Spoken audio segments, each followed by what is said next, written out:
Good day, Suidlanders, and welcome to another letter from Russia. This time coming to you from Severodvinsk. Severo means north. On the White Sea. If you catch a glimpse of sea behind me, it's the White Sea. I've been staying for the past week in Arkhangelsk. I was meant to go to St. Petersburg to watch a wall fight. Look it up. You would have seen it in another video anyway. But it's difficult traveling around Russia when you don't know the language or the alphabet. So you can't understand anything and you can't work anything out by reading it.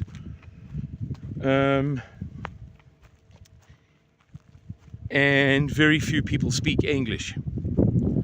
So it was an appealing trip organized by Yevgeny. Thank you, Yevgeny. When he could give me a lift back.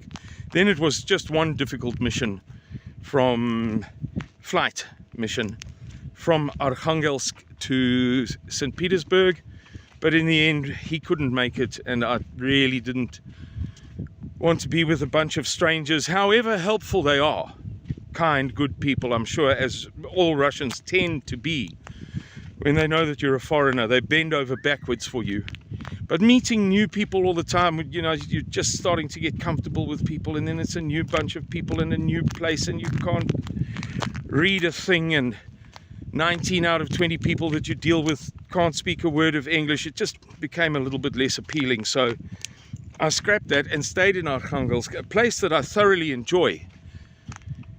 It's very ordinary. I wouldn't recommend it as a #1 tourist destination, but I like it for whatever reasons. It appeals to me, the ordinariness of it, and the ports, and I've made some nice friends, Roman and his wife Oksana, and Alexei and Anastasia, with whom I'll be braaiing this evening.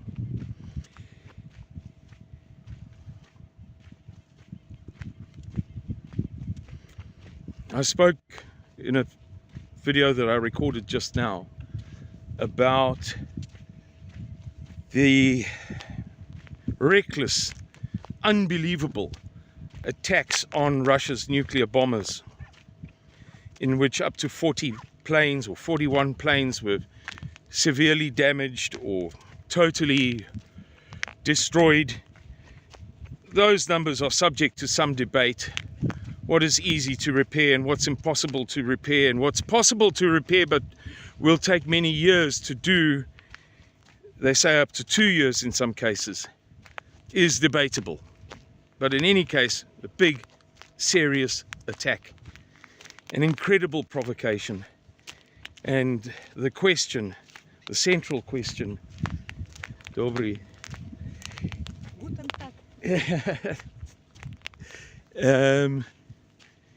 is of course what the hang is going on in the White House at 1600 Pennsylvania Avenue, Washington, District of Columbia. The president rang up Vladimir Vladimirovich to say that he knew nothing. Nobody told him. That was after Politico published an article saying that in fact the president did know.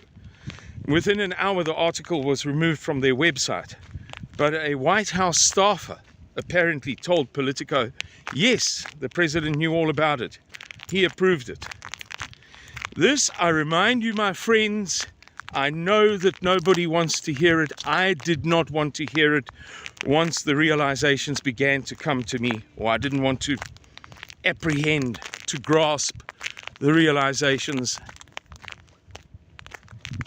But this, my friends, is the same president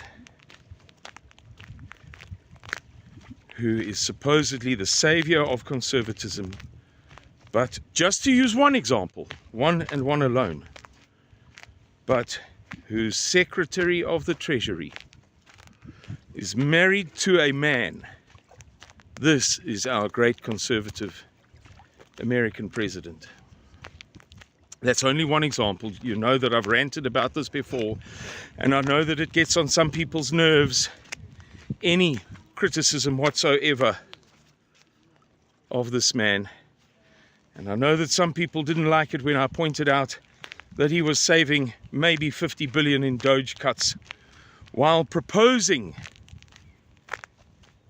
that Congress scrap the law on spending caps, meaning that he could spend whatever amount of money he liked at his discretion, irregardless, as George Bush would say, of the budget. The same president who apparently, this is the only way that it could have happened. I'm sorry, there is no other way that it could have happened. Whose team, or who himself, managed to prevail upon Joe Biden to grant for this year a $100 billion, from $790 billion to $895 billion, a $100 billion increase in the defense budget.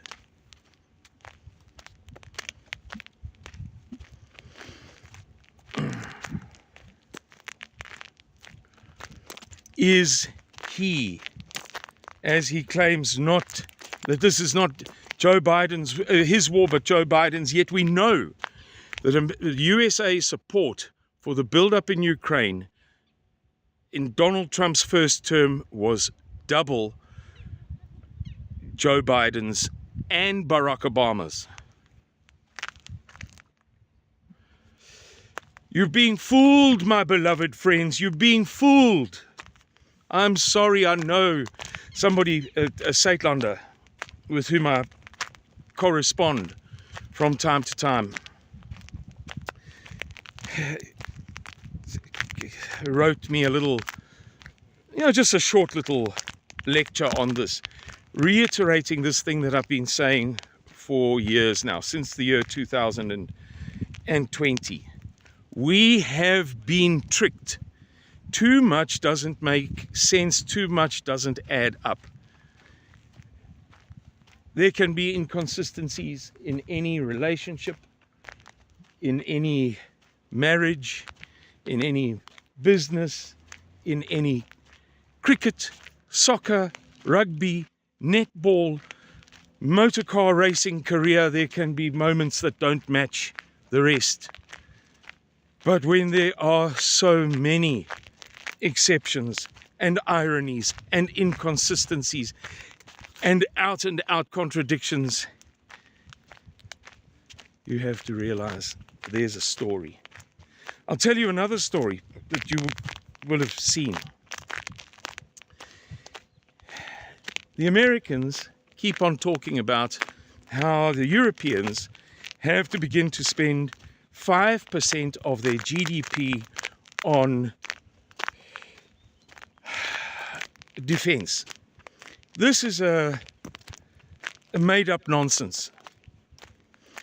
I don't know when this began. Somebody like Kurt, my second in command in the Suidlanders Department of Foreign Affairs, might have a better idea.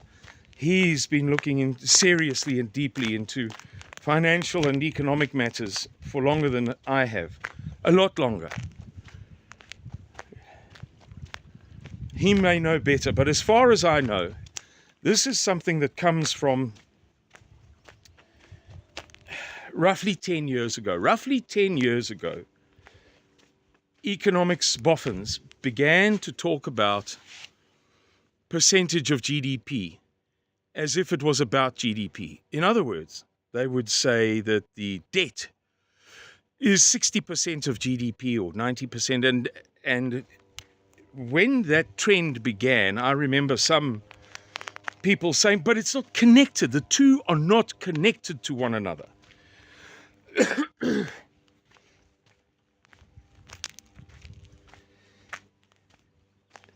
So it's a false comparison, but it has become popular. And I'm going to explain to you why it's absolute rubbish, meant to deceive. GDP is gross domestic product. It's the value of all of the goods and the services produced by a country in a given year. But it has no specific connection to taxation. Taxation is based upon income and profit. Your income, regardless of how profitable you might find your financial circumstances at the end of every month, and the profit of companies. So let me put it to you this way. Let's say a country's GDP is $20 trillion, and that country determines that it's going to spend 10% of its GDP on education. That's $2 trillion. But how does that $2 trillion relate to GDP? It doesn't. If you said we're going to spend 10% of the tax that we get in, well, there's a direct connection. I'm spending a portion of what I have.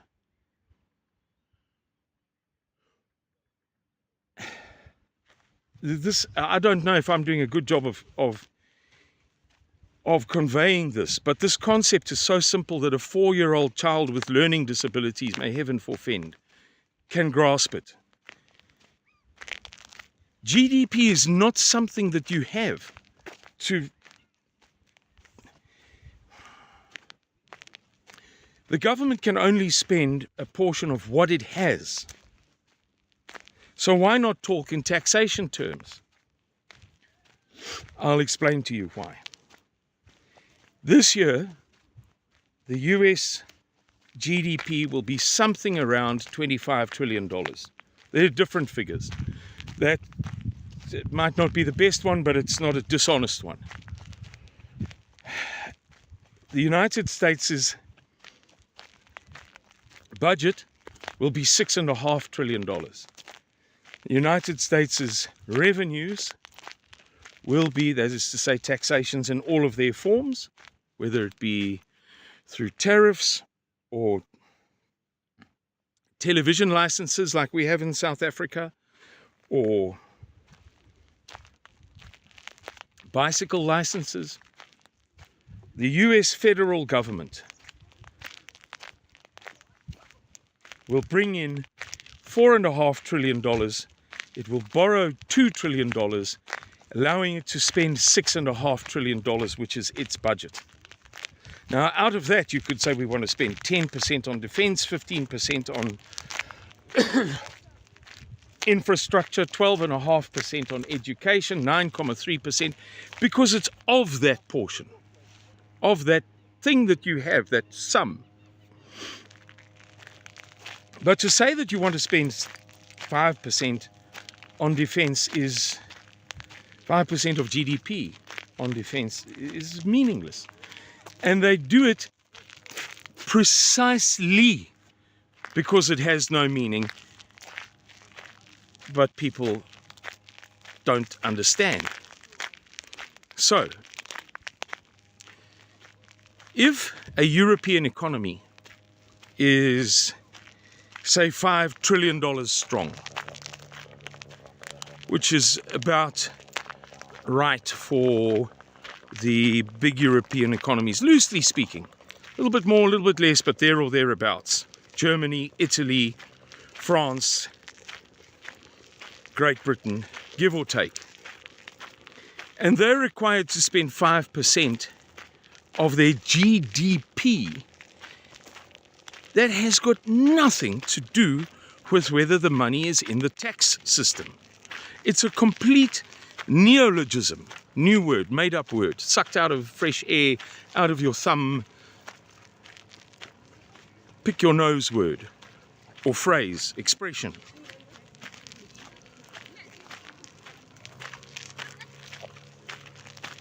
And it's impossible to meet. These are sums of money that would burst every European budget, blow them up. Because 5% of the GDP, as I've tried to illustrate with the American example, just think about it. If the Americans were to spend, say, 5%, in fact they spend far, far, far more, 5% of the $6.5 trillion budget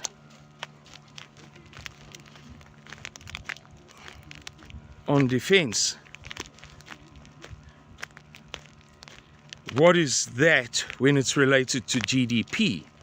So the Americans are spending, as I said to you, I've said elsewhere, about 900 billion. In fact, it's closer to $1 trillion because of special appropriations and black ops and what have you. $1 trillion of 6.5. So that's 1/13.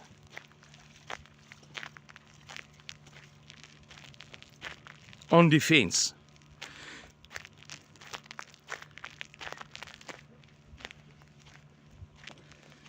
But 5% of 25 is 1.25 trillion. It would be another 250 billion in practice. In theory, it would be another 355 billion. Do you see how it skews the sums altogether? But 5% sounds like a relatively small number. So Donald Trump is able to say 5% of GDP, 5% of GDP, 5% of GDP. This completely dishonest, utterly dishonest way of explaining this thing or describing how much money should be spent. 5% of GDP is, I don't know, going on for 20% of most of those European countries' budgets. You would have to look it up. And it wouldn't be difficult to do.